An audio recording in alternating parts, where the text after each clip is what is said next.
15 বছরের ডিজিটাল বাংলাদেশ গড়ার প্রতিশ্রুতি, কিন্তু বাস্তব চিত্র কি তাই বলে? তথ্য প্রযুক্তি খাতে লুটপাটের হাজারো অভিযোগ রয়েছে আওয়ামী লীগ সরকারের বিরুদ্ধে। 2009 সাল থেকে 2023 সাল 21টি প্রকল্পে অতিরিক্ত প্রায় 10,000 কোটি টাকা খরচ করেছে তারা। এমন প্রকল্প নেওয়া হয়েছে যা তথ্য প্রযুক্তি বিভাগের দায়িত্বের আওতায় পড়ে না, যেখানে 5 টাকার কাজ 20 টাকায় দেখানো হয়েছে। আবার একই কাজ বারবার করার মতো দুর্নীতিও ঘটেছে অসংখ্যবার। এসবের বিস্তারিত উঠে এসেছে একটি তদন্ত কমিটির প্রতিবেদনে। 22 ডিসেম্বর তথ্য প্রযুক্তি উপদেষ্টা নাহিদ ইসলামের কাছে হস্তান্তরিত এই প্রতিবেদনে বলা হয়েছে, তথ্য প্রযুক্তি খাতকে অব্যবস্থাপনার আখড়ায় পরিণত করেছিল আওয়ামী লীগ সরকার। কমিটির মূল্যায়নে উঠে এসেছে, এই প্রকল্পগুলোতে আর্থিক ক্ষতি, জনবল নিয়মে অনিয়ম এবং চুক্তিতে অসঙ্গতি পৌঁছায় চরমে।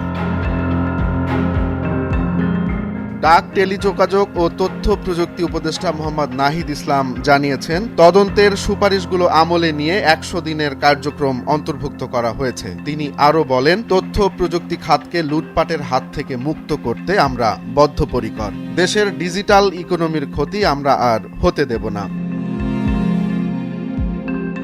তদন্ত প্রতিবেদন থেকে জানা গেছে, এই প্রকল্পগুলোতে ডুপ্লিকেশন ও ট্রিপলিকেশনের মতো অসঙ্গতি ছিল। এমনকি কোথাও কোথাও কাগজে কলমে বলা হলেও কোনো কাজই হয়নি। উদাহরণ হিসেবে বলা যায়, একটি কাজ হয়ে যাওয়ার পর আবার তা পুনরায় বাস্তবায়নের চেষ্টা করেছে আওয়ামী লীগ সরকার। এদিকে তথ্য প্রযুক্তি সচিব শীষ হায়দার চৌধুরী বলেন, আমরা এসব অনিয়মের বিরুদ্ধে ব্যবস্থা নিচ্ছি। অপ্রয়োজনীয় প্রকল্প কেটে বাদ দিয়ে রাষ্ট্রীয় সম্পদের সঠিক ব্যবহার নিশ্চিতে আরও জোর দিচ্ছি। ডিজিটাল বাংলাদেশের নামে প্রজন্মের স্বপ্নকে নির্মমভাবে নষ্ট করা হয়েছে, এমনটাই মনে করছেন অনেকে।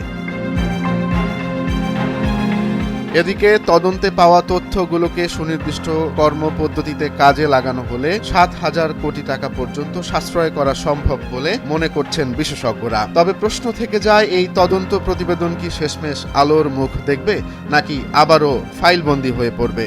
রোমান্স তালুকদার, নয়া দিগন্ত।